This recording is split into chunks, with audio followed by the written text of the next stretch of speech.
Hey guys, tonight we're going to dim the torchlight a little.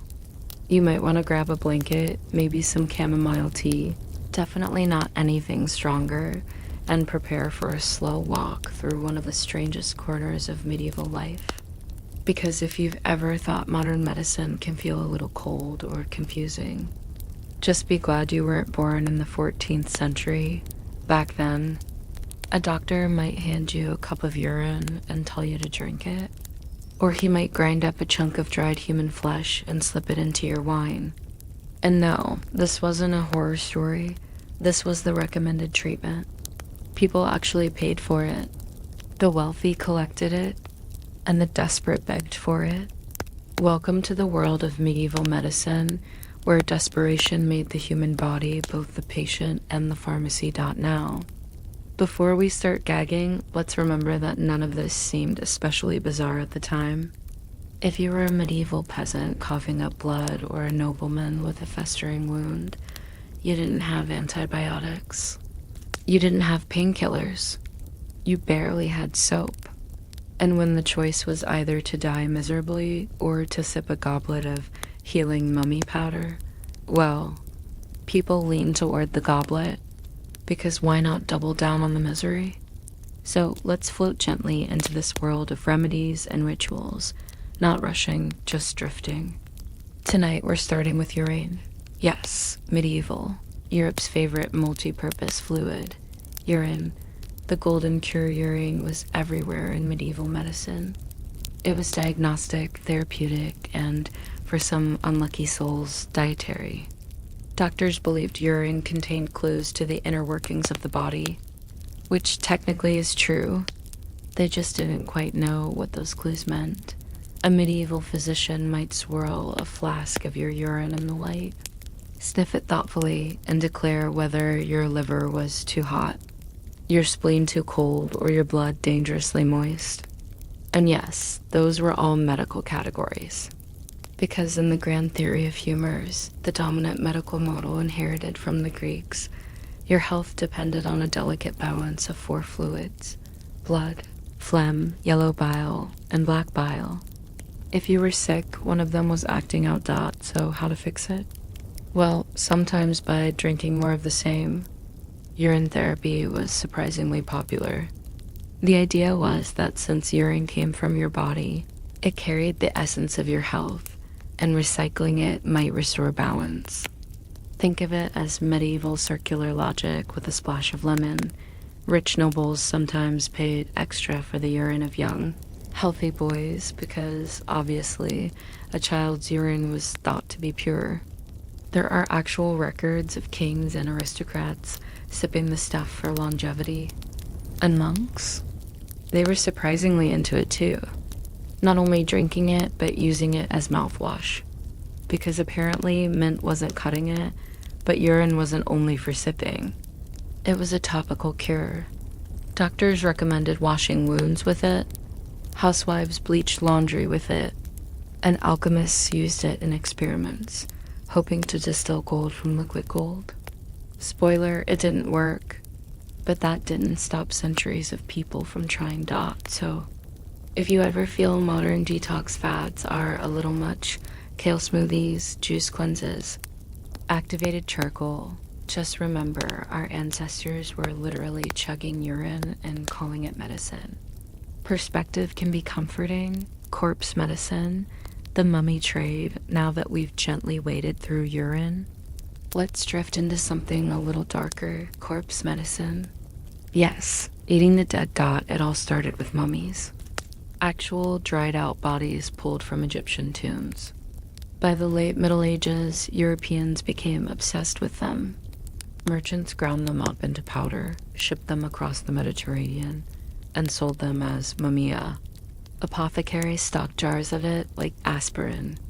Everyone from noble ladies to common soldiers sprinkled mummy powder into drinks, smeared it on wounds, and believed it could cure just about anything. Why? Because they thought mummies were infused with ancient wisdom and medicinal resin.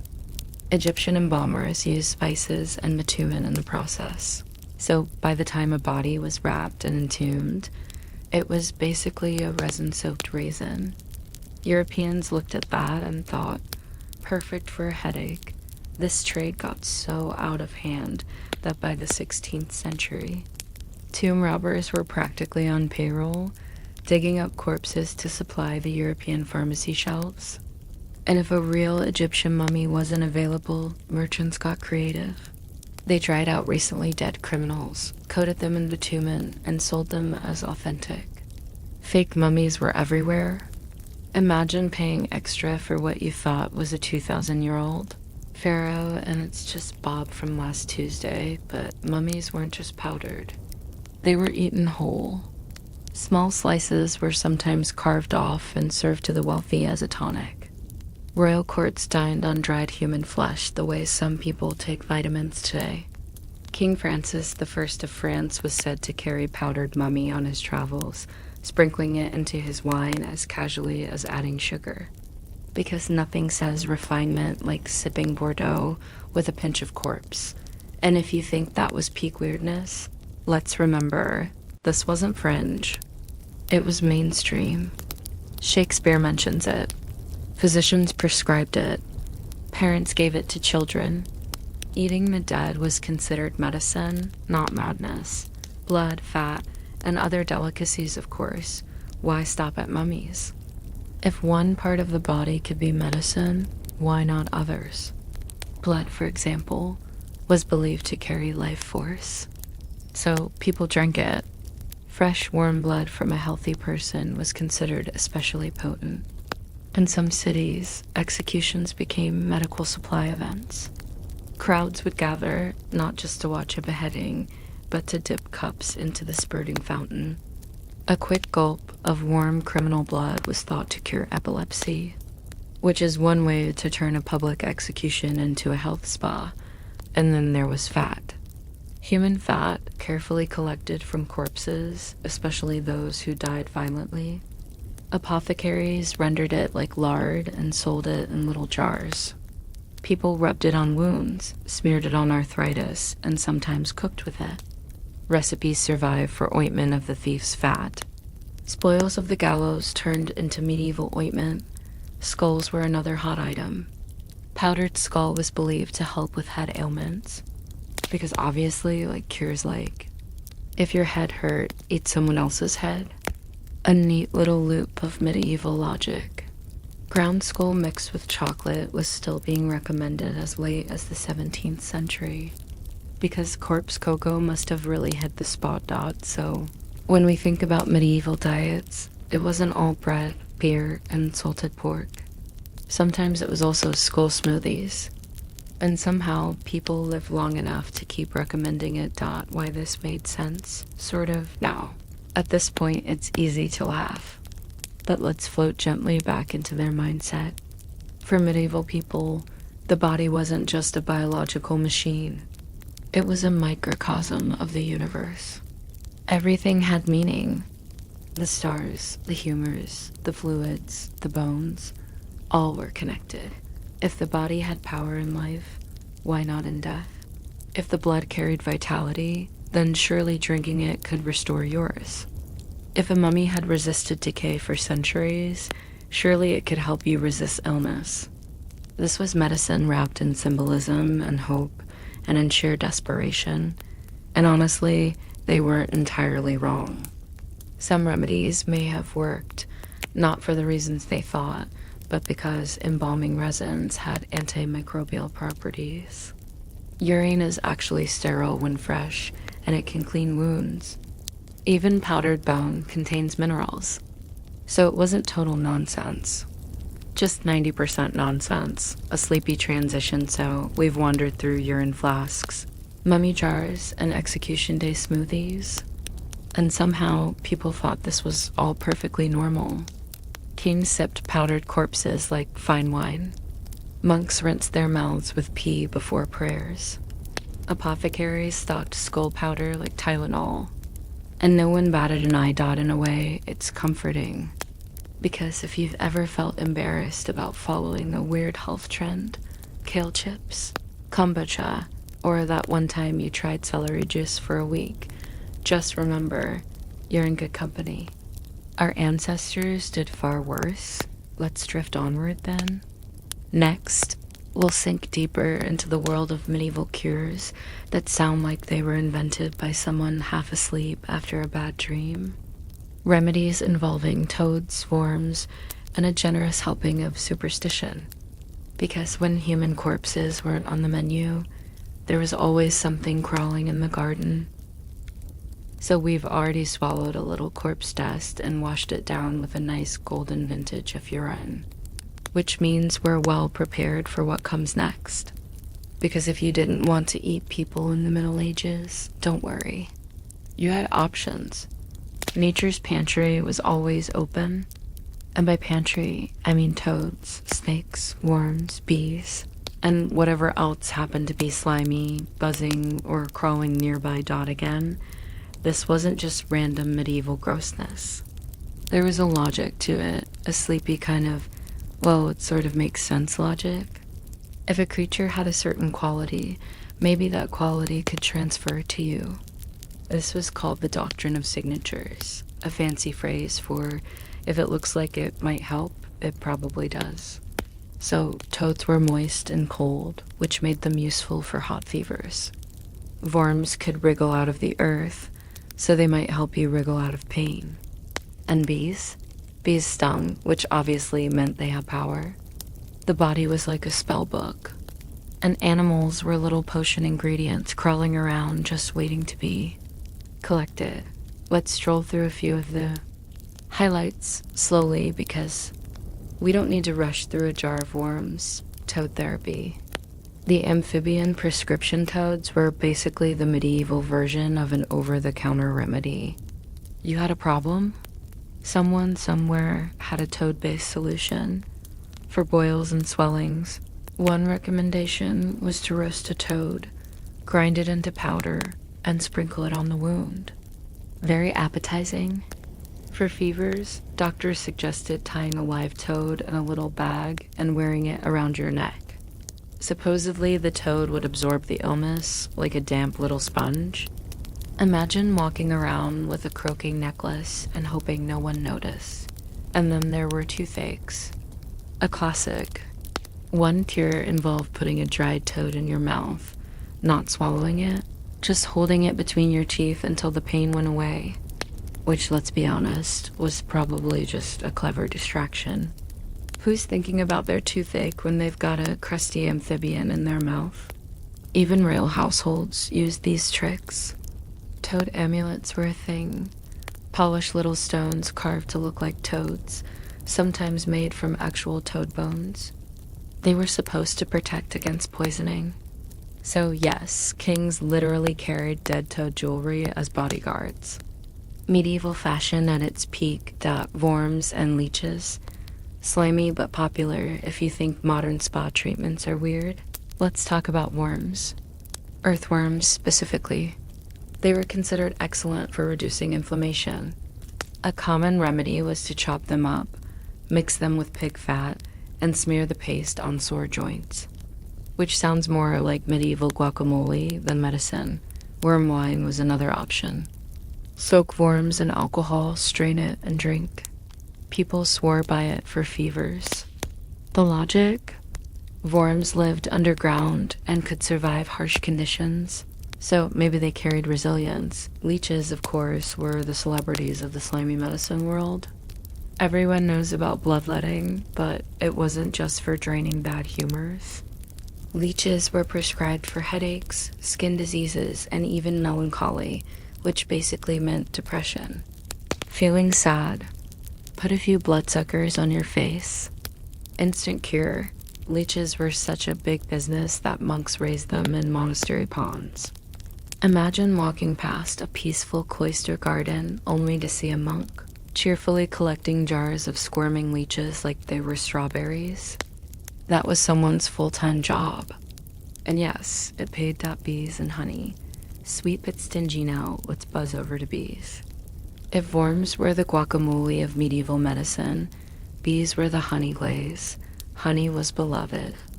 It was one of the few treatments that genuinely worked because it has antibacterial properties. Wounds healed faster with honey dressings. Burns hurt less. So this one wasn't entirely nonsense. But medieval people took it a little further.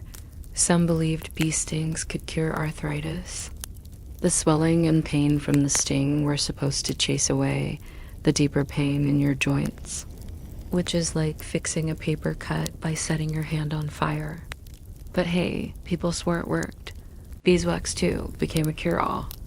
It was mixed into ointments, melted into candles for purifying the sick room, and chewed as a toothache remedy.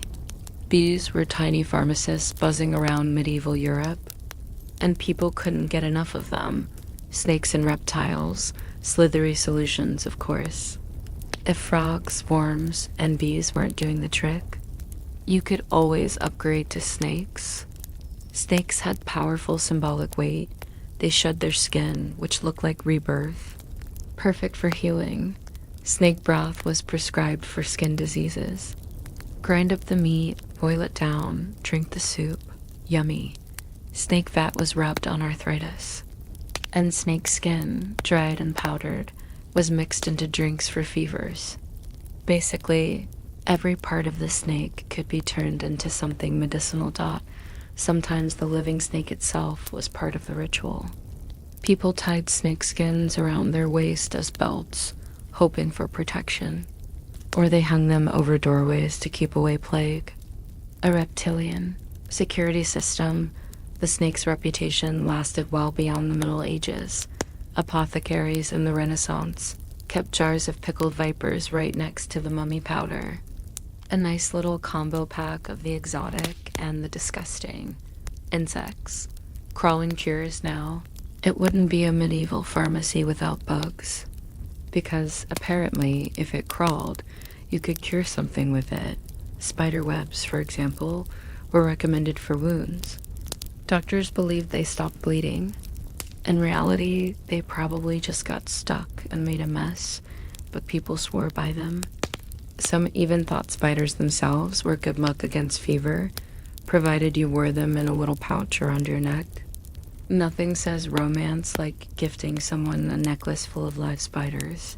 Centipedes were dried, ground, and swallowed for cramps, which sounds like a dare, not a prescription. And beetles? Their ashes were rubbed into skin as a cure for warts. Medieval dermatology wasn't pretty, but my personal favorite is ants. Ant eggs were soaked in oil and rubbed into bald spots as a hair regrowth treatment. Picture a medieval nobleman massaging ant egg oil into his shiny head and hoping it would sprout a luscious mane. Spoiler, it didn't. Animal dung and other leftovers, and then, of course, there was dung. Yes, animal droppings were considered medicine. Goat dung was dried, powdered, and swallowed for nosebleeds. Pig dung was smeared on wounds. Pigeon droppings mixed with vinegar were prescribed for skin infections. It was basically medieval Neosporin, just smellier. Some remedies even specified the freshness of the dung. Fresh horse dung, still steaming, was sometimes packed onto infected wounds. The warmth was thought to draw out poison. And in a sense, it did, by introducing about 1 million more infections. There were also urine and dung combinations. Because why stop at one bodily fluid when you can mix two? Goat urine mixed with dung was prescribed for sore throats. Imagine gargling with that. Or better yet, don't. A gentle pause now. Let's take a slow breath. Because that was a lot of animal parts, squirmy worms, and steaming dung to process. It's a reminder that medieval medicine wasn't just science, it was faith.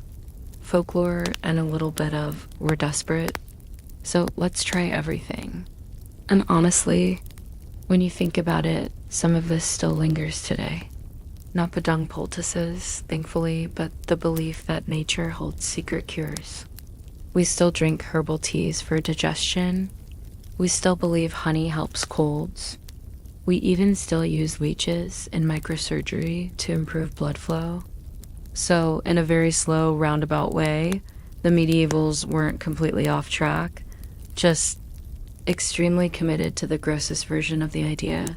A sleepy transition, so as we set aside our jars of worms and neatly folded toad necklaces, let's drift onward. Because if medieval people weren't swallowing bugs or smearing dung on themselves, they were often turning to magic.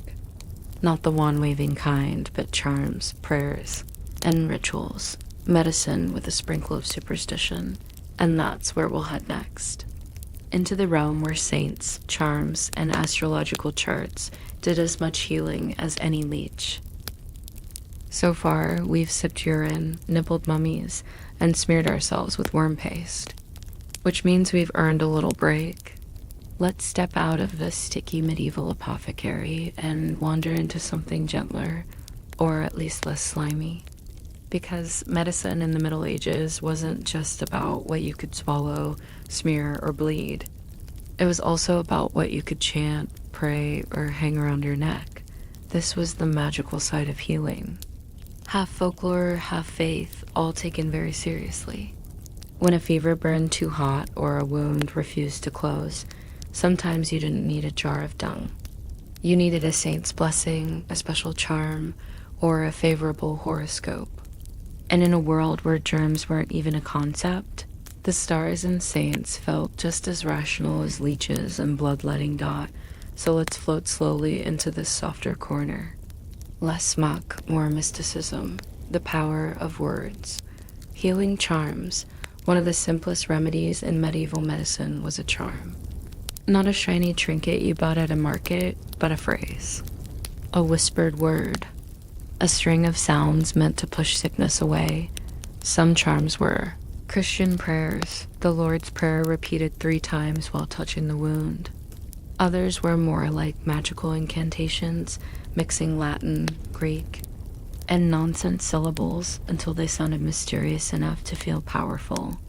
For example, a common charm for fever went something like abracadabra.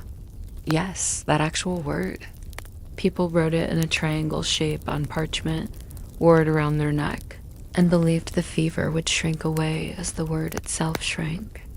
It was like a medieval PowerPoint slide in amulet form dot, and charms weren't just for fevers. There were charms for toothaches, charms for childbirth, charms to stop bleeding, and charms for epilepsy. Some were written on bread and eaten. Others were etched on metal and worn like jewelry. A few were even sung aloud over the patient while the healer rhythmically tapped their body. Healing as lullaby dot now, did any of this work? Probably not in the way they thought, but it might have calmed people down. And let's be honest, sometimes calm is half the cure. Relics. Borrowing power from the saints if a charm wasn't enough. You could always upgrade to relics. Because nothing says good health like touching a saint's bone. Relics were fragments of holy people, bones, teeth, hair, bits of clothing. Churches collected them, locked them in jeweled cases, and told the faithful they had healing power. Pilgrims traveled for days just to kneel near a fragment of St. Peter's finger or St. Catherine's veil. Some relics were gently respectable. Others were suspicious. Entire towns claimed to own Jesus' foreskin. Yes, multiple foreskins from one baby. Do the math. Still, believers flocked to see them, hoping a glimpse could cure illness or infertility. Because why not? People rubbed wounds with relics, drank water that had touched relics, even mixed powdered relic dust into their food. If the saint was holy in life, surely a little sprinkle of their remains was holy in death. And it wasn't only the peasants. Kings collected relics like baseball cards. Louis IX of France bought what was claimed to be the crown of thorns, then built Sainte-Chapelle to house it. Cost more than most palaces. Did it cure his stomach issues? Not really. But it gave him bragging rights. Astrology. When doctors looked up medicine, it wasn't just about saints and prayers. It was also about the stars. Because if you were going to bleed someone with leeches, you needed to know what the moon was doing. Astrology was baked into medieval medicine. Doctors carried star charts. They timed surgeries by the zodiac. A good physician didn't just look at your urine. He looked at your horoscope. For example, If the moon was in Aries, avoid head surgery. If it was in Taurus, don't touch the throat. If it was in Scorpio, definitely no cutting near the genitals. Basically, there was always a reason not to operate. Convenient. Even the timing of bloodletting was written in the stars. A chart called the Zodiac Man showed which body parts were ruled by which constellations. Cut at the wrong time and you might bleed to death. Cut at the right time and you might only faint. Progress. Patients believe this completely. Rich nobles asked doctors not only about their health, but about their destiny. A physician might diagnose your cough and predict your love life in the same visit. Doctor and astrologer were basically one job. Amulets and talismans. Fashionable protection, of course. Not everyone could afford relics or hire astrologers. Ordinary folks turned to amulets. These were simple objects worn for protection, a carved stone, a knotted string, a dried herb in a pouch. Children especially were loaded with amulets. Babies wore wolf teeth to protect against teething pain. Toddlers wore little bells to ward off the evil eye. Adults tied scraps of parchment with Bible verses to their belts. One popular amulet against fever was a dried toad's foot. Yes, we're back to toads. They really were the Swiss Army knife of medieval medicine. Worn as a pendant, the toad's foot supposedly pulled out the sickness, which is one way to accessorize dots sometimes. Amulets doubled as home remedies. A necklace with herbs like rue or sage was thought to ward off plague. Not that it worked, but at least it smelled better than a dung poultice. Pilgrimage as prescription when in doubt, go on a trip. Pilgrimage was one of the most popular medical treatments of the Middle Ages. If you were ill, your family might pack you up and send you to a shrine known for healing miracles. Santiago de Compostela, Canterbury, Cologne, all advertised miracle cures. Pilgrims bathed in holy springs, touched relics, and left offerings in exchange for health dots of shrines specialized in certain ailments.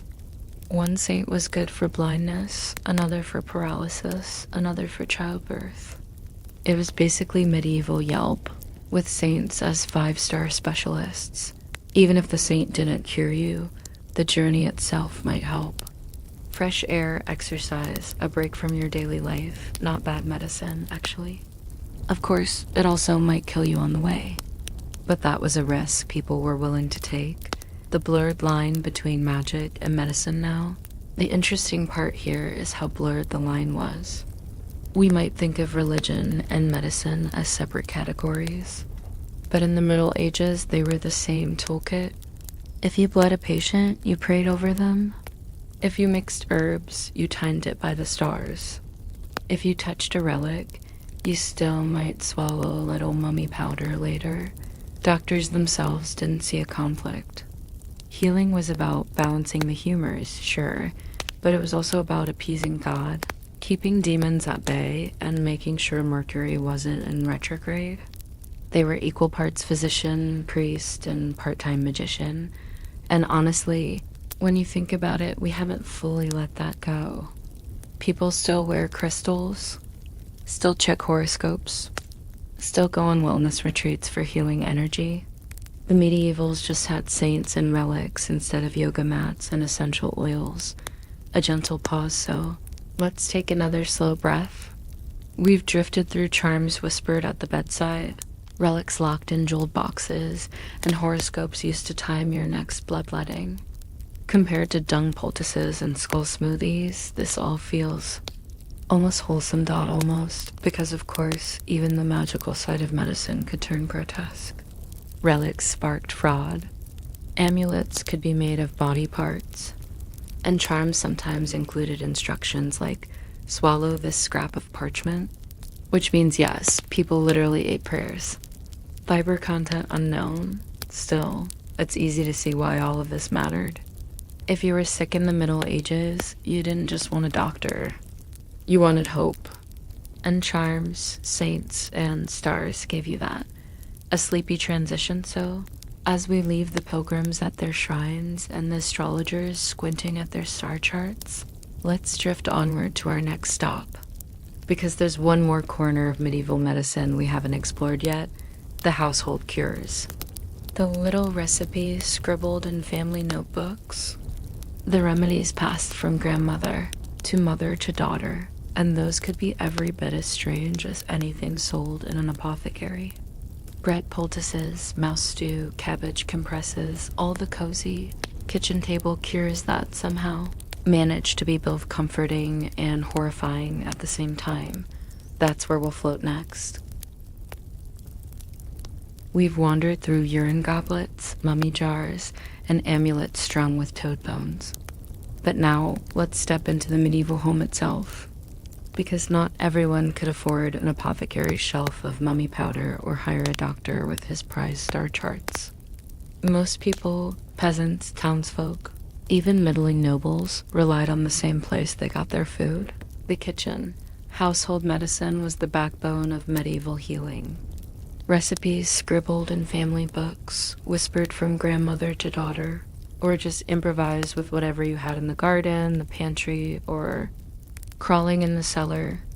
It was medicine at its most familiar and often its most disgusting, but it's also where things get strangely comforting. Because while powdered skulls might feel distant and alien, cabbage poultices, honey tea, worm broth, somehow that hits closer to home. It's weird, yes, but also warm, domestic, and sometimes almost logical. So let's shuffle slowly into the smoky medieval kitchen and see what was bubbling on the hearth. Bread, milk, and everyday staples. Let's start with bread, because medieval people loved to smear bread on things. Bread wasn't just food, it was medicine. A common poultice for wounds was bread soaked in wine or milk. Apply the mush to the sore spot and wait for it to draw out infection. Did it work? Maybe. At least it kept the wound covered. And honestly, if you were going to rot, you might as well rot under a blanket of sourdough. Bread was also used to catch sickness. People would place a slice against a boil, wait for it to stick, then throw it away, believing the disease had transferred into the bread, which really makes you wonder how many stray dogs got sick from medieval garbage piles. Milk, too, was a cure-all. Warm milk with herbs was prescribed for coughs. Cold milk was rubbed on burns. And curdled milk, perfect for stomach troubles. If it sounds gross, remember, this was a world without refrigeration. Most milk was half curdled anyway. Vegetables as medicine, but cabbage fixeth. There was a true superstar of medieval kitchen medicine. It was the cabbage. Cabbage was everywhere. The Romans had already sworn by it, claiming it cured hangovers, headaches, and everything in between. Medieval people just picked up the tradition and ran with it. Cabbage leaves were wrapped around wounds, pressed onto swollen joints, or stuffed in your shoes for sore feet. Some doctors recommended eating raw cabbage before heavy drinking, a medieval version of the pre-party snack. Others thought boiled cabbage leaves on the forehead could ease migraines. It probably just made you smell like soup. On the plus side, cabbage does have vitamins, so maybe it was one of the few remedies that actually helped. At least more than dung. Onions, garlic, and kitchen spices. Garlic was another household hero. Known for warding off not only illness, but also evil spirits, garlic was the medieval version of a catch-all. Eat it for strength, smear it on wounds, or hang it in your house to keep the plague away. Vampires too, presumably. Onions were equally beloved. A poultice of onions, garlic, wine, and bull's bile was famously prescribed in a 10th century Anglo-Saxon recipe for eye infections. Strangely enough, modern scientists tested it, and it actually worked against MRSA bacteria, which means medieval people accidentally invented an antibiotic stew centuries before penicillin. Though, let's be honest, no one wanted to be the test patient. As for spices, they weren't just for feasting. Pepper was swallowed whole to stop coughing. Nutmeg was chewed for bad breath. Cinnamon was thought to aid digestion, and saffron, it was so expensive that using it as medicine was basically setting gold on fire. Only the wealthiest households could afford saffron remedies. Everyone else just had to make do with garlic breath. The mouse cure now, let's get into the real household classics. Starting with mice, because yes, mice were medicine for toothaches. One remedy involved cooking a mouse whole, then cutting it in half and tying it to your gums. For warts, roasted mouse ashes were rubbed on the skin. And for bedwetting children, parents sometimes made them drink broth made from boiled mouse. Nothing says parental love like a warm cup of rodent stew before bed. Cats were sometimes involved too, though not in the way you'd hope. Cat fat was melted down and rubbed on aching joints. Ferrets, similarly, were roasted and applied as poultices. Basically, if it ran across your floor, someone probably tried to cook it into medicine. Eggs, from kitchen to cure eggs, were another household staple. Turned pharmacy item. Egg whites were whipped into ointments for burns. Egg yolks were mixed with herbs for stomach problems.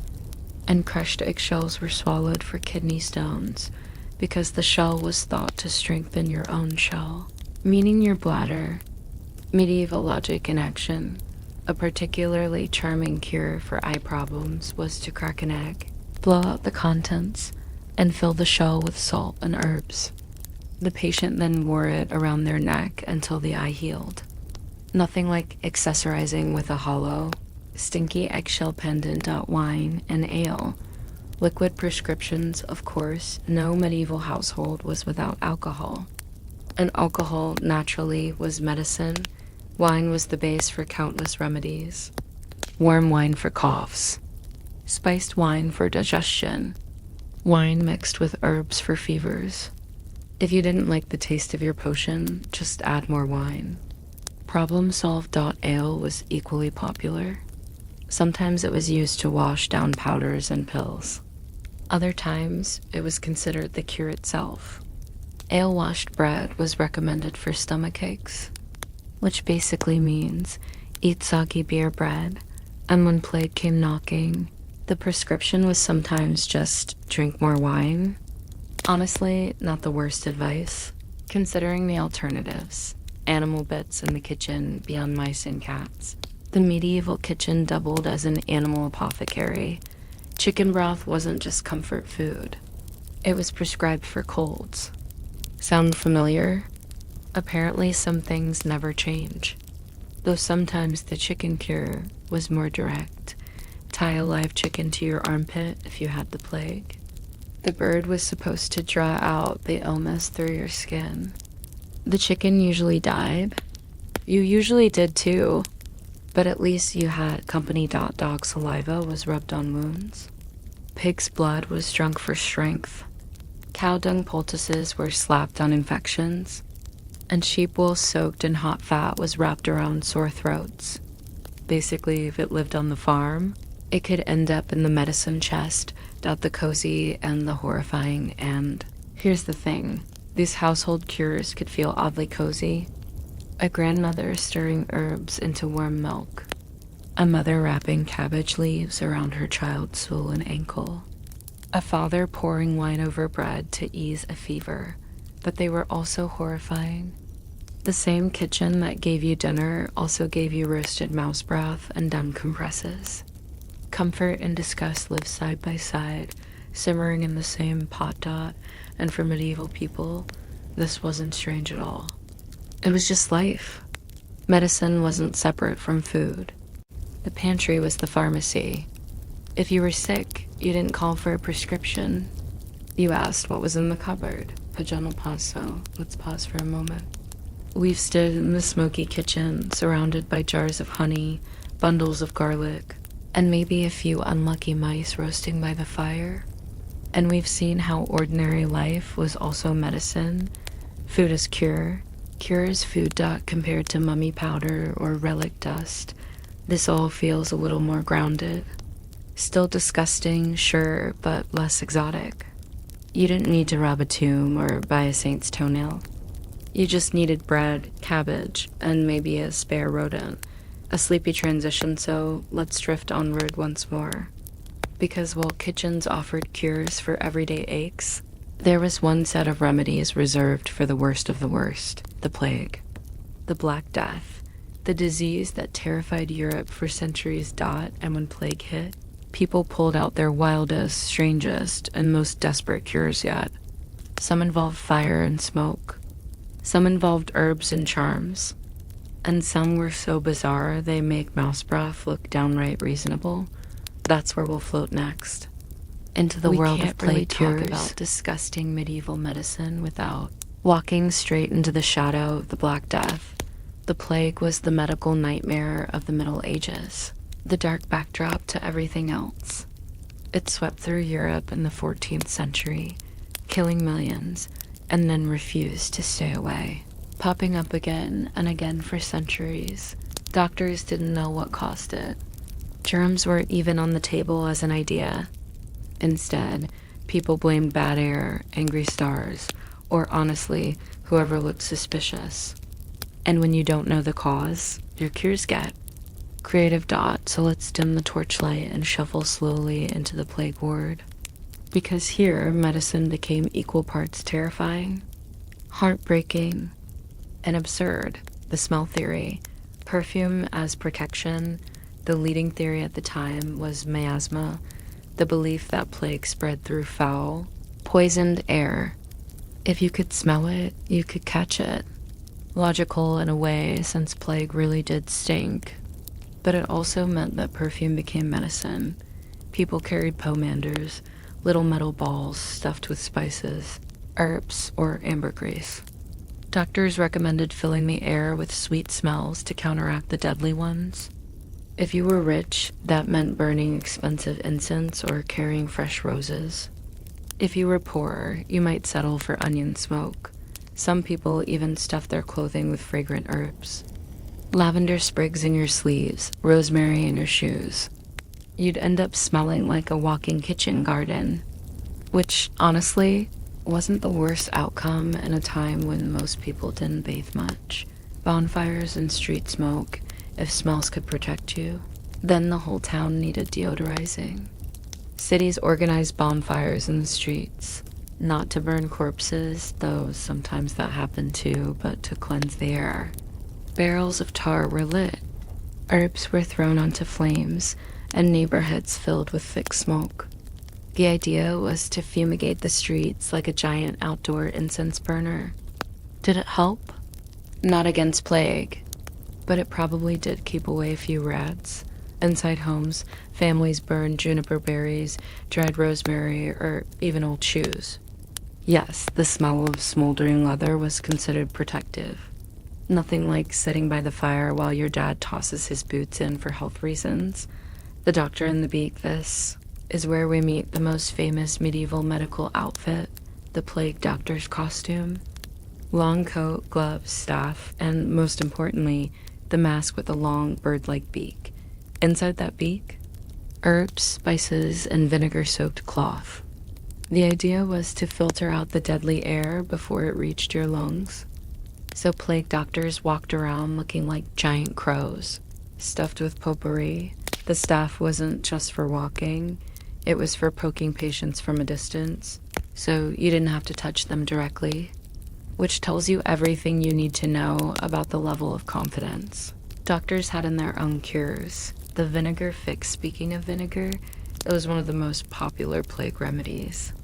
People drank vinegar, washed their hands in it, rubbed it on their skin, dipped sponges in it, and wore them around their necks. One famous recipe was 4 thieves' vinegar. According to legend, 4 criminals in plague-ridden France robbed houses without ever catching the disease. When they were caught, they revealed their secret, soaking themselves in a mix of vinegar, garlic, and herbs. Did it work? Probably not, but it smelled intimidating enough that people believed it. Even today, 4 thieves' vinegar still gets sold as a folk remedy. Proof that some medieval cures never really die. They just get rebranded for Etsy, bloodletting, and boil lancing, of course. The old classic, bloodletting. Because if you were sick, clearly your blood was out of balance. Doctors opened veins to let out the bad humors, which, when you already had a disease that made you weak, was basically speeding up the dying process. But people trusted it, so veins kept getting opened. Buboes, the swollen, painful lumps that plague caused, were also lanced with knives. The pus was drained, sometimes smeared with butter, honey, or even done afterward. Imagine lying in bed, feverish, while someone leans over you with a blade and a jar of manure. Sleep tight, magical charms and amulets. When science fails, magic steps in. And plague medicine leaned heavily on charms. People wore amulets made of gemstones, inscribed prayers, or dried toads. Some carried little bags of mercury, dangerous but fashionable. Others wore crosses or medals blessed by priests. Anything to feel a little safer walking through a plague-ridden street. There were even recipes for plague. Charms written into medical books. One suggested writing certain words on a piece of parchment, sealing it in wax, and wearing it against your skin. The words were nonsense syllables, but apparently holy nonsense was still protective. The flagellants, beating out the plague now. For one of the stranger cures. Enter the FLAGELLANTS. This was a movement of religious fanatics who believed plague was God's punishment for sin. Their solution? Publicly whipping themselves to atone. Bands of men marched from town to town, chanting hymns and lashing their bare backs with iron-studded whips. Crowds gathered to watch, sometimes joining in. It was part medicine, part theater, part mass panic. The flagellants thought their suffering would purify society and drive away the plague. Spoiler, it didn't, but it definitely added more blood to already sickly towns. Authorities eventually banned them, fearing they spread hysteria and disease. But for a while, self-beating was one of Europe's go-to cures. Animal sacrifices and odd substitutes animals often got dragged into plague cures. Not just chickens tied to armpits this time, but weirder sacrifices. In some places, people thought snakes had purifying powers. So they killed snakes, burned their ashes, and wore the powder in little pouches. Other towns killed dogs and cats en masse, thinking they spread plague. Ironically, this only made the rat problem worse. One particularly grim cure suggested plucking the feathers off a live chicken and strapping it to plague sores. The chicken was supposed to suck out the disease. Unsurprisingly, both the patient and the chicken usually died.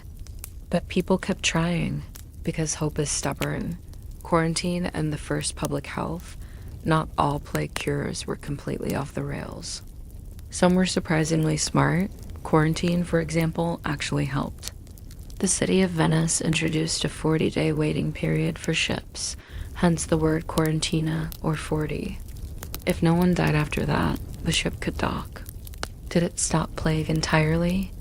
No, but it slowed things down, which is more than you can say for dung poultices, isolation houses, pestilence hospitals, and border checks slowly developed as medieval governments realized maybe keeping sick people apart isn't a bad idea.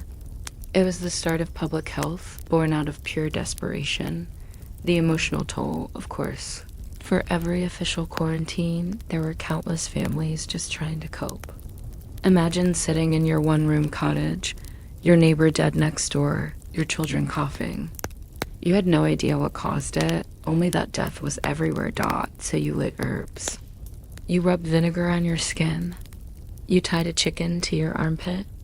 Not because you thought it would definitely work, but because doing something was better than doing nothing. It was medicine as comfort, as ritual, as a way to stay sane while the world fell apart, a sleepy transition. So the plague left behind not just graves, but a whole library of strange remedies. Perfumed beaks, vinegar thieves, chicken poultices, and smoky bonfires. Some useless, some dangerous, some almost reasonable. And when the waves of plague finally slowed, people didn't stop inventing odd cures. They just redirected them toward everyday illnesses again. Which brings us gently to our next subject, the rise of professional medicine. Because while peasants were smearing cabbage leaves on fevers, a new class of learned doctors was building reputations with their own blend of brilliance, nonsense, and disgusting treatments. Let's drift slowly into their world next. So far, we've mostly been rummaging through the kitchens, barns, and back alleys of medieval medicine. But what about the real doctors? The ones in long gowns who actually charged fees, carried Latin books, and gave out treatments with an air of authority? Well, here's the thing. University-trained doctors of the Middle Ages weren't necessarily any less weird than the kitchen healers or plague smoke fanatics. They just had better handwriting. Let's settle in and peek at the world of the professional. Physician, equal parts astrology, bodily fluids, and elaborate nonsense. The prestige of the physician by the 13th century. Medicine was becoming a serious academic subject in Europe. Universities like Paris, Bologna, and Montpellier offered medical degrees. Students memorized Greek and Arabic texts, learned theory, and sat through lectures on Hippocrates and Galen taught the result. A class of learned doctors who were supposed to be smarter than your average village healer. They wore long gowns, carried themselves with dignity, and most importantly, charged handsomely for their services. But here's the twist. Most of their cures weren't all that different from the ones your grandmother might try. The difference was presentation. A cabbage poultice applied by a peasant was folk medicine. A cabbage poultice prescribed with a Latin quote was professional care. The four humors, still going strong at. The heart of university medicine was the ancient Greek theory of the four humors: blood, phlegm, yellow bile, and black bile. Health was a matter of balance between these fluids. Sickness meant imbalance. Doctors loved this model because it gave them endless ways to interpret symptoms. A fever? Too much yellow bile. Melancholy? Too much black bile. Cough? Probably phlegm. And what fixed all of these? Bleeding, purging, or adjusting your diet. It sounds absurd now, but it had its own strange consistency. If you believed your body was a watery soup, then of course you'd treat it like one, add some here. Drain some there, stir gently, uroscopy, reading the golden glass now. If you picture one medieval medical accessory, it's probably this, the urine flask. Doctors carried glass, flasks filled with their patient's urine and examined it like a precious jewel. This was called uroscopy. They'd hold it up to the light, swirl it around, sniff it, even taste it sometimes. Yes, taste it. Because nothing says, trust me, I'm a professional, like sipping a patient's pee. They had charts showing different colors of urine and what each meant. Pale yellow, too much phlegm. Deep red, too much heat. Cloudy with sediment, something wrong with the kidneys. Greenish, definitely fatal. The funny thing is, uroscopy wasn't entirely nonsense. Urine does change with certain diseases, but medieval doctors overanalyzed it like wine sommeliers at a tasting. Yes, notes of bile with a hint of melancholy. Astrology, the heavens decide, another prized tool of the learned physician. Astrology, doctors believe the stars influence the human body. Each zodiac sign governed a different organ. Aries ruled the head, Taurus the neck, Leo the heart, and so on. So before prescribing a treatment, a doctor might check the patient's horoscope. Was the moon in a favorable sign? Was Mars messing with your liver? If the stars weren't right, they might delay treatment. Because obviously, nothing says responsible medicine like waiting until Mercury leaves retrograde. Some doctors even timed bloodletting sessions according to planetary positions. You could only drain blood safely if the moon wasn't in the sign ruling that body part. Imagine telling a feverish patient, Sorry, can't cut your arm open today. Saturn's being difficult. Elaborate prescriptions when it came to treatments. University doctors often prescribed complex recipes. Honey mixed with exotic spices. Syrups infused with rare herbs.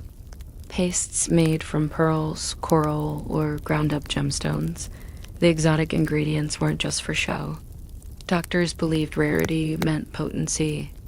So while peasants chewed garlic, a wealthy patient might swallow a potion laced with saffron, amber, or even powdered gold, which, aside from draining your wallet, mostly just drained your bowels. Some prescriptions included animal parts too. A learned doctor might order powdered stag antler for fevers or dried fox lungs for asthma.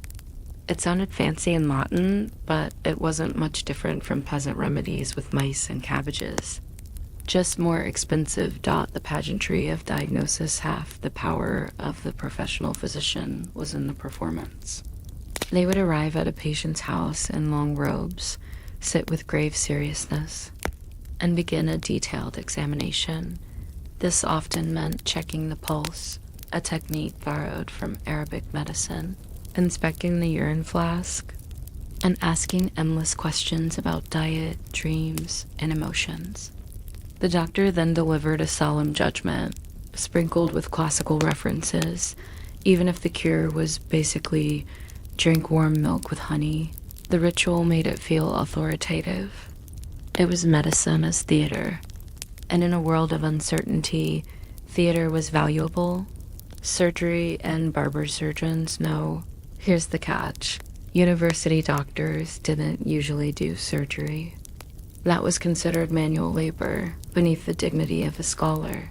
Instead, surgery was left to barber surgeons, yes, the same guys who cut hair. If you needed a tooth pulled, a limb amputated, or boil lanced, you went to the barber. They had razors and weren't squeamish. Not exactly inspiring confidence, but they got the job done. University doctors, meanwhile, focused on higher medicine, humors, diets, horoscopes, and fancy prescriptions, which meant that if you wanted someone to actually cut the rotten leg off, your options were the guys shaving beards in the market square, hospitals and universities by the later Middle Ages. Hospitals started spreading in Europe, but these weren't hospitals as we know them. They were more like hostels for the sick, run by religious orders. Care was basic: food, prayers, and a bed. Doctors sometimes visited, but the main treatment was spiritual. Universities, meanwhile, were churning out more doctors. But since most studied theory instead of practice, a university degree didn't necessarily make you a better healer. It just gave you status, and a good excuse to charge more for cabbage poultices. The image of authority, despite all this. People respected university doctors. Their Latin books, their robes, their ability to quote Galen made them seem trustworthy. And in times of illness, appearance mattered as much as results. It's easy for us to laugh now at the image of a doctor sipping urine under the stars. But to medieval people, these were men of learning, guardians of ancient wisdom. Even if the cure didn't work, the performance of medicine itself gave comfort, gentle reflection. So what do we make of these learned doctors? They combined a bit of useful observation, pulse, urine, diet, with a lot of astrology, humors, and exotic nonsense. They weren't necessarily better than your grandmother with her garlic poultice, just more polished, and yet their rituals mattered. Medicine is never just about cures. It's about trust. And in the Middle Ages, trust often came wrapped in Latin robes and a urine flask held to the light. A sleepy transition, so let's drift forward. We've peered into the world of professional physicians, where star charts and humors guided treatments. But medicine wasn't only about doctors and households. There was another crucial group, the midwives and wise women. They handled births, tended to everyday illnesses, and often knew more about practical healing than the learned men.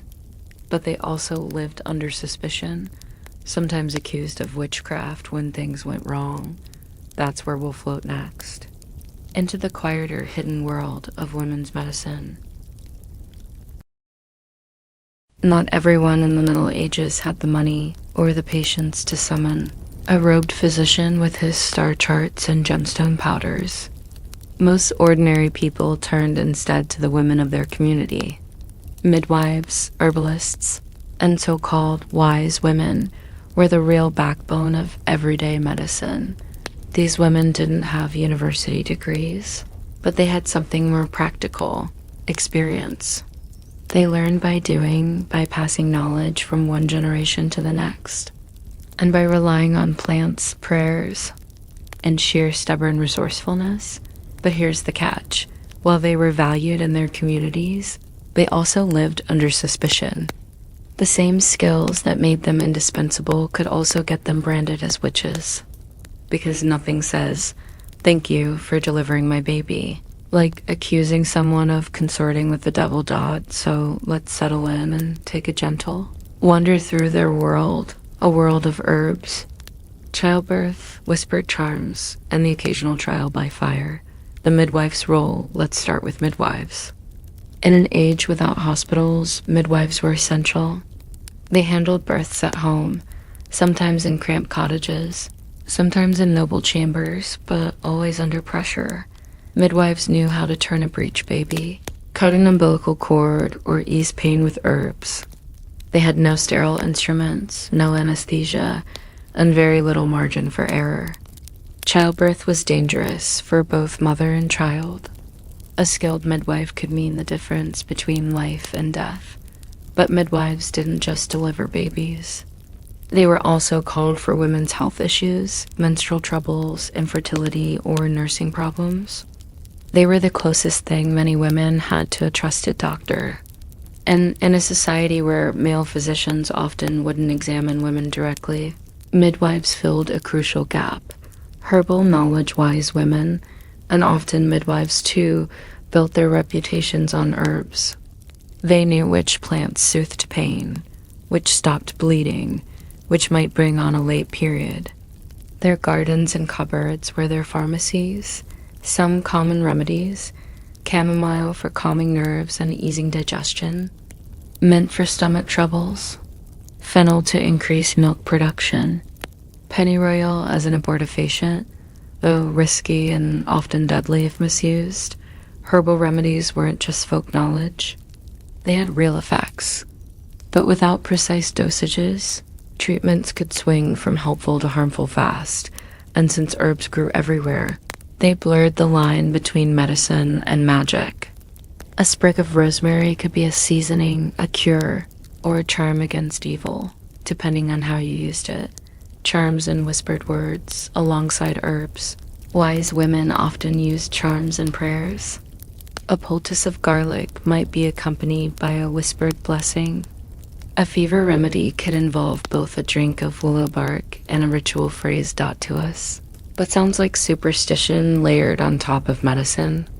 But to medieval people, it wasn't separate at all. Healing meant working with body and spirit together. A plant without a prayer felt incomplete. Some charms were Christian, invoking saints or the Virgin Mary. Others were older, full of strange syllables or half-remembered pagan words. The mix of sacred and strange gave them power in the eyes of their communities. Suspicion and the witchcraft connection, here's the darker side. Midwives and wise women often walked a fine line between respect and fear. If they cured someone, they were praised. But if they failed, suspicion crept in. A mother dies in childbirth. Maybe the midwife was cursed. A cow gives sour milk. Maybe the herbalist hexed it.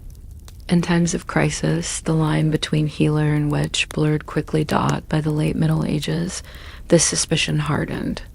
As witch hunts grew in the 15th and 16th centuries, midwives were sometimes targeted. Their knowledge of reproduction, their role in women's health, and their use of herbs made them easy scapegoats. Not all midwives were accused, of course. Many continued their work, respected and valued. but the shadow of witchcraft lingered, casting doubt on women whose main crime was knowing too much about the human body. Women's medicine versus men's medicine. It's worth pausing here to notice the contrast. Male university doctors studied humors, stars, and Latin texts. Female healers studied bodies, births, and herbs. One system was theoretical, written down, and prestigious. The other was practical, oral, and often dismissed as superstition. But for most people, the second one was more accessible and more useful. It's a reminder that medical history isn't just about ideas in books. It's about hands-on care too, the messy, unglamorous, everyday work of keeping people alive. Abortion and controversial remedies, one area where wise women had particular, though dangerous, knowledge was abortion and contraception. Church law forbade it, but reality didn't stop people from seeking it. Herbal recipes to bring on menstruation circulated quietly. Pennyroyal, rue, and savin were common abortifacients. They sometimes worked, and sometimes poisoned the woman instead. Without controlled doses, every attempt was a gamble. This knowledge made wise women both sought after and feared. To some, they were lifesavers. To others, sinners tampering with God's plan. And that tension only deepened the suspicion that clung to them. Every day. Healing not everything they did was dramatic. Much of women's medicine was simple care, setting bones, mixing teas, tending wounds, comforting the sick. A grandmother with a pot of nettle soup for anemia. A mother rubbing goose fat on a cough. A midwife teaching new mothers how to swaddle a baby. It was humble work, but essential. And it kept entire communities functioning when professional. Doctors were too expensive or too far away. Respect and memory, despite suspicion. Many wise women were respected in their lifetimes. Communities relied on them, trusted them, and passed down their names in local memory. Some even left behind recipe books, handwritten collections of remedies and charms that show just how much practical knowledge they carried. Their legacy is harder to trace than that of male physicians, because it wasn't preserved in universities. But it's there, woven into oral tradition, folklore, and the quiet survival of everyday practices, a gentle reflection. So, midwives and wise women stood in a complicated place, trusted but vulnerable, knowledgeable but marginalized. They represent a side of medicine that was deeply human, deeply local, and often invisible in the official histories. They remind us that healing isn't always about grand theories. Sometimes it's about the person who sits beside your bed with a cup of mint tea and a whispered blessing. A sleepy transition, so let's drift onward. We've visited the smoky kitchens, the plague wards, the universities, and the secret gardens of wise women. But medicine wasn't just about humans. Animals had their place too, as sources of cures, as victims of strange experiments, and sometimes as patients themselves. Next, we'll wander into the curious world of animal medicine. From cow dung poultices to charms for sick horses, it's a menagerie of the bizarre. Medicine in the Middle Ages wasn't just for people. If you lived in a world where your survival depended on livestock, cows for milk, horses for travel, chickens for eggs, pigs for everything, then keeping those animals alive was just as important as healing yourself. But of course, medieval animal medicine wasn't entirely separate from human medicine. It blurred, overlapped, and occasionally crossed into horrifying territory. Sometimes people used the same herbs on cows as they did on children. Sometimes the animals themselves became the medicine. And sometimes the line between cure and cruelty vanished completely. So let's creak open the barn door, step into the straw, and see what medieval veterinary care and animal-based remedies looked like. Animals as patients. Let's start with the animals themselves. Horses, in particular, were prized possessions. A noble's horse was as valuable as a car today, maybe more so, since a knight without a horse was just a guy in heavy armor waddling around. This meant horses got their own doctors, called farriers. Farriers weren't just blacksmiths who shoed horses. They were also the go-to experts for equine health. They treated lameness, colic, and infections, often with a mix of herbs, poultices, and of course, bloodletting. Because why stop at humans when you can bleed your horse too? Cows also received plenty of medical attention since milk was a staple of the medieval diet. Recipes survive for treating downer cows, sick calves, or infected udders. Chickens, pigs, and sheep sometimes got their own remedies as well. Though usually simpler ones, nobody was writing scholarly treatises on chicken health. Veterinary remedies, so what kinds of cures did animals get? Many were the same as human remedies, just scaled up.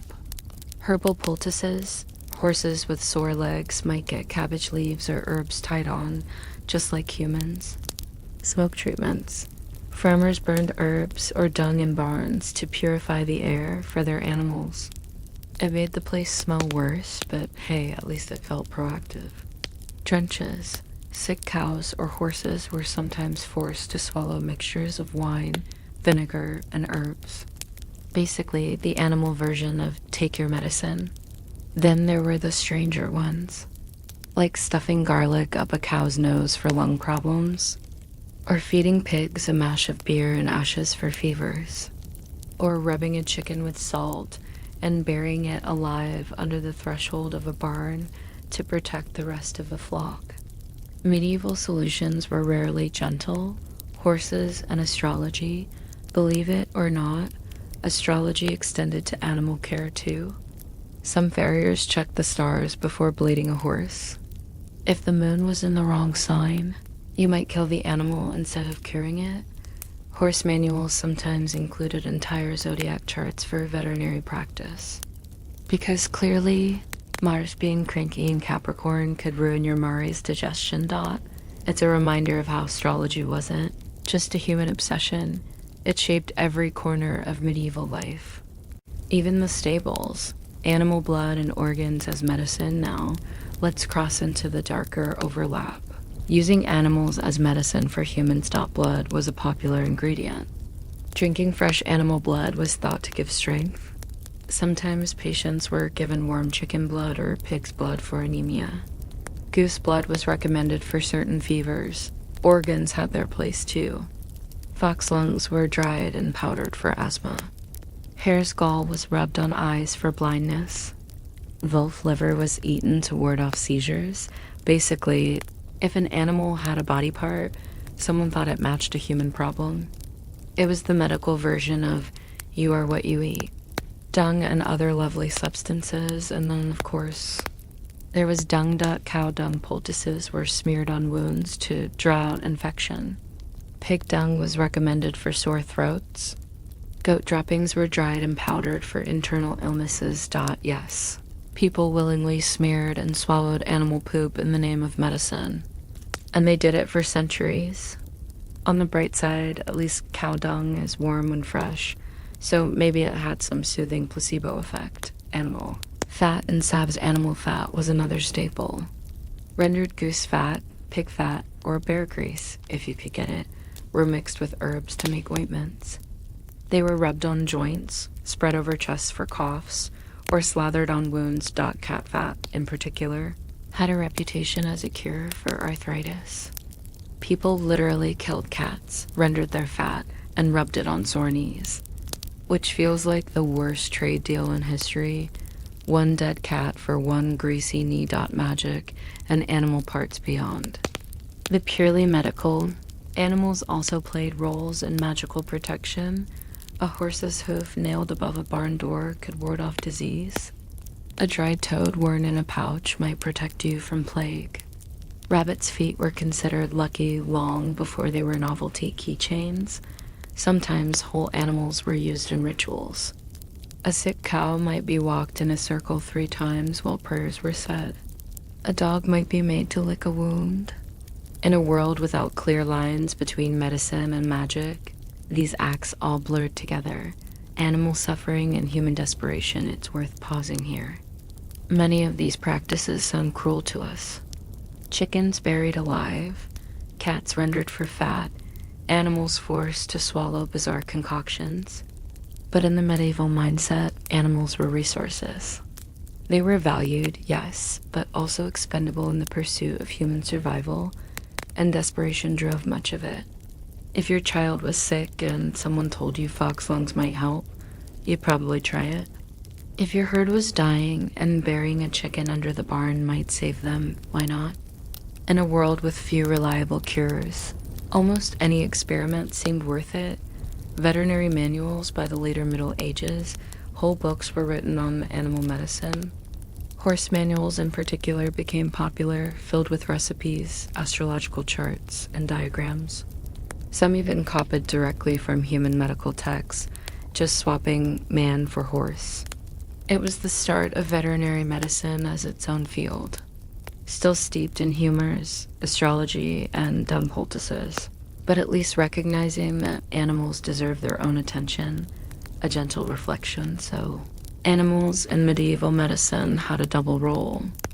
They were patients cared for, bled, and poulticed, and they were cures, providing blood, organs, fat, and dung for human use. It's a messy, uncomfortable overlap, but also a deeply medieval one. Humans and animals lived side by side, shared the same risks, and apparently the same cabbage poultices. A sleepy transition, so let's drift softly away from the barn. We've seen the horses bled under the wrong moon, the cows smeared with dung poultices, the cats rendered into jars of fat. It's not pleasant, but it was part of the everyday rhythm of life. And as we leave the animals behind, we find ourselves nearing the end of our strange journey. Because the last corner of medieval medicine we haven't touched yet is the one that leans most toward the future: alchemy. Early chemistry and the strange experiments that hinted faintly at science to come. That's where we'll wander next. Into the smoky laboratories of alchemists, where gold-making dreams mixed with medical potions. Alchemy is one of those words that conjures up images instantly. Men in long robes, hunched over strange furnaces, trying to turn lead into gold. Which is accurate, but only part of the story. In the Middle Ages, alchemy was not just about wealth. It was about medicine, healing, and the eternal hope of beating back death. Medieval alchemists weren't only trying to make gold. They were trying to make cures. They wanted the elixir of life, a universal medicine that would heal everything, from fevers to old age itself. So yes, in between failed gold experiments and blowing up their own workshops, alchemists laid some of the groundwork for medicine. But in the moment, their cures were often as bizarre as anything we've seen so far. The promise of the philosophers. Stone, the famous philosopher's stone, wasn't just about gold. Medieval texts insisted it could also be powdered into a medicine that cured all diseases. The elixir vitae, the elixir of life, was supposed to restore youth, purge illness, and maybe even grant immortality. Of course, nobody actually found it. But that didn't stop countless alchemists from trying. Recipes included everything from metals to exotic spices, all cooked in furnaces and distilled into strange liquids. Some alchemists genuinely believed they were close. Others probably just enjoyed the funding from hopeful kings and nobles. And ordinary people, they mostly just hoped a miracle cure might come out of it all. Distillation and early chemistry. Alchemy's greatest contribution to medicine wasn't a magical stone.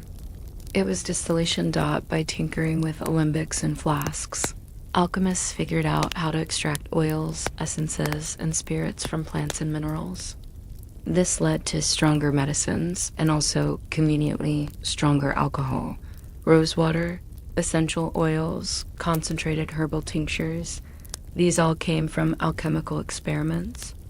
While doctors still talked about humors, alchemists were busy boiling, condensing, and collecting droplets of pure essence. It looked like magic. But it was inching toward chemistry. Alchemists as healers, many alchemists doubled as physicians. They weren't always university trained, but they attracted patients who believed in their mysterious knowledge. Some offered tonics of mercury or antimony, claiming they could purge sickness. They could also kill you, but details. Others brewed elixirs from herbs, alcohol, and spices, promising strength and vitality. It was experimental medicine, equal parts bold and reckless. Patients desperate for cures often didn't mind being guinea pigs. Paracelsus. The rebel alchemist no talk of alchemy and medicine is complete without Paracelsus. Born in 1493, just squeaking into the tail end of the medieval world. Paracelsus was a fiery, difficult, and frankly rude man who changed medicine forever.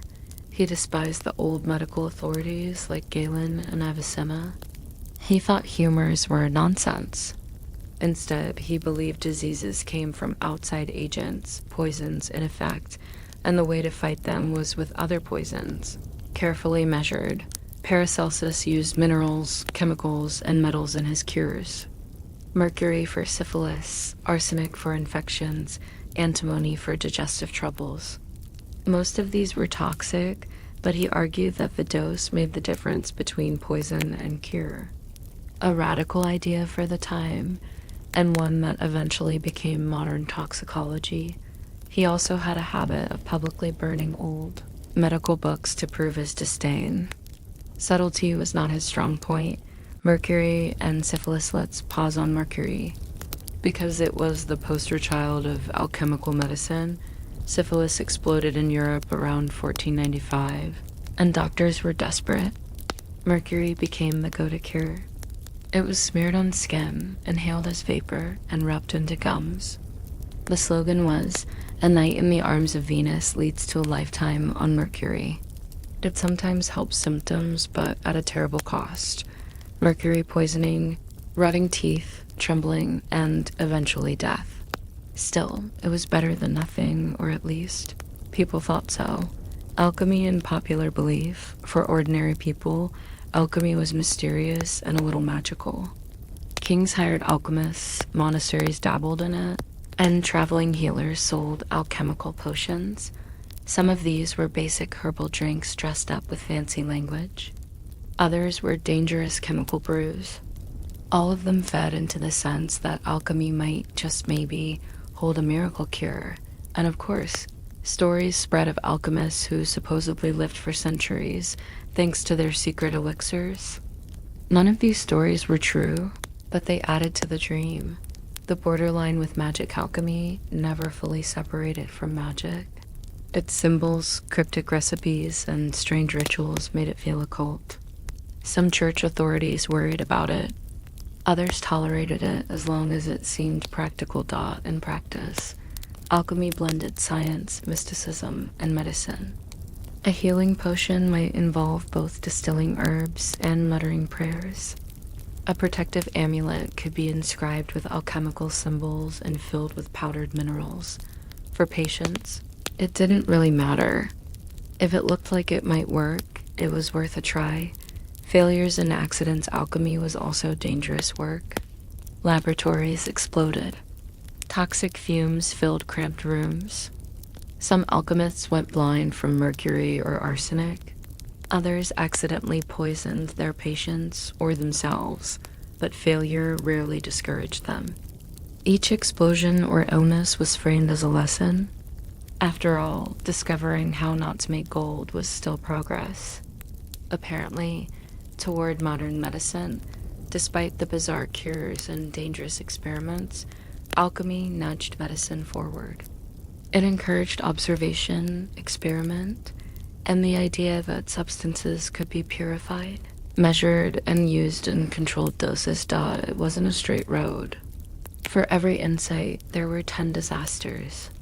For every step toward chemistry, there were wild detours into magical stones and eternal youth potions. But alchemy planted seeds that later blossomed into pharmacology and laboratory science. A sleepy reflection, so when we think of medieval medicine, we picture urine, bloodletting, dung poultices, and mumia. But tucked away in smoky alchemical labs, something new was stirring. Distilled essences, chemical tonics, bold claims about poisons and cures. It was messy and often deadly. But it was also the faint whisper of modern science, a gentle transition, and with that, let's drift slowly out of the alchemist's chamber. The flasks cool, the fumes settle, and the philosopher's stone remains unfound. We're nearly at the end of our long, strange journey through the cures of the Middle Ages. Just one final step remains. A soft winding down, pulling the threads together, and reflecting on what all this medieval weirdness tells us about people, then and now, because the story isn't really about dung poultices and mummified flesh. It's about fear, desperation, and the eternal hope for healing. So, in our last stretch, let's ease into that conclusion. So here we are. We've traveled a long way together tonight. From urine cups to corpse medicine, from horse barns to smoky alchemy labs, we've wandered through some of the strangest corners of medieval healing. And now, at last, we're slowing down, letting the noise settle, and easing into the quiet reflections at the end of our journey. World without certainty, the first thing to remember is this: medieval medicine wasn't stupid. It was desperate. People had almost no certainty about how the body worked. They didn't know about bacteria, viruses, or circulation. They had guesses, traditions, and theories. Some were wildly off base. Others weren't too far from the truth. But when your child is burning with fever, or your crops are failing, or your village is whispering about plague creeping closer, you don't sit around waiting for modern science. You grab whatever hope is on the shelf. Herbs, prayers, amulets, bloodletting, dung poultices, or powdered mummy. It all looked better than doing nothing. And in that light, medieval medicine feels less like those silly people and more like people trying their best with the tools they had. The shared language of healing, another thing we've seen, is how blurred the categories were. Medicine, magic, religion, and superstition weren't neatly separated. A cure might involve both herbs and prayers. A protective charm might be hung beside a carefully prepared poultice. A physician might consult astrology in the morning and lecture about humors in the afternoon. It wasn't inconsistency. It was the way knowledge was structured. The cosmos was one big, interlinked system, and humans were at its fragile center.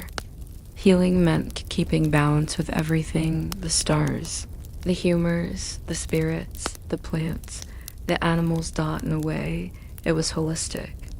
Just not in the way modern spa brochures would use the word. What actually worked, of course.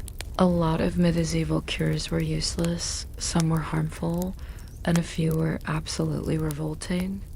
But buried among the grossness, there were things that actually worked. Honey for wounds, genuinely antibacterial. Garlic against infection, surprisingly effective. Certain herbs for stomach troubles, coughs, or pain, many still used in herbal medicine today. Even bloodletting, in some very narrow cases, could reduce pressure from certain conditions. So while much of it seems laughable now, there was a core of practicality. The trouble was separating the useful from the dangerous, and without controlled experiments, everything got lumped together. The darker side, but there's no denying the darker side. Medicine often meant cruelty to animals, exploitation of the poor, and horrific suffering from misguided cures.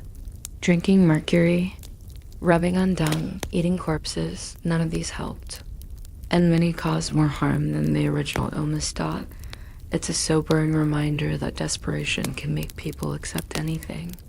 And that even learned doctors, with years of study, were often no closer to a cure than the wise woman down the lane with her bundle of herbs. We find it fascinating, so why do we keep coming back to these stories? Why do corpse cures and urine flasks and alchemical elixirs still catch our imagination? Maybe because they sit right on the border of the familiar and the alien. We recognize the human emotions, fear, hope, love, desperation, but the methods feel so distant, so strange. It's comforting, in a way, to see that people long ago struggled with the same problems we do. Even if their solutions involve things we'd never dream of trying. It also humbles us. We like to think we've got everything figured out now. But who knows? 500 years from now, future generations might look back on some of our treatments, chemotherapy, antidepressants, organ transplants, and shake their heads in disbelief. To them, we might seem just as bizarre, the gentle thread of continuity, yet beneath all the weirdness, there's a continuity. Humans have always wanted to heal, always wanted to protect children, ease pain, and push death a little further away. The tools change, the theories shift, but the impulse is the same. And maybe that's the most soothing thought of all. Across centuries, cultures, and countless failed remedies, people kept trying. They didn't give up, even when the cure involved drinking something unspeakable. The sleepy closing, so tonight, we've wandered a path through the oddities of medieval medicine. We've sipped mummy dust, gargled with urine, sat through bloodletting sessions, rubbed cat fat on our knees, and tried to distill eternal youth out of bubbling flasks. And somehow we've come out the other side. Now. As the candles gutter low and the medieval apothecary's shelves fade into the background, it's time to let the strangeness slip away, because the real point of this story isn't the gross cures themselves. It's the reminder that people are endlessly inventive, endlessly hopeful, and endlessly willing to try one more remedy, no matter how odd, if it means holding on to life a little longer. So as you drift off to sleep, imagine those medieval patients sitting by the hearth, clutching their potions, whispering prayers, hoping for morning. Their world was stranger than ours, but their hopes were not so different. And with that, we close the book. Rest well. Good night.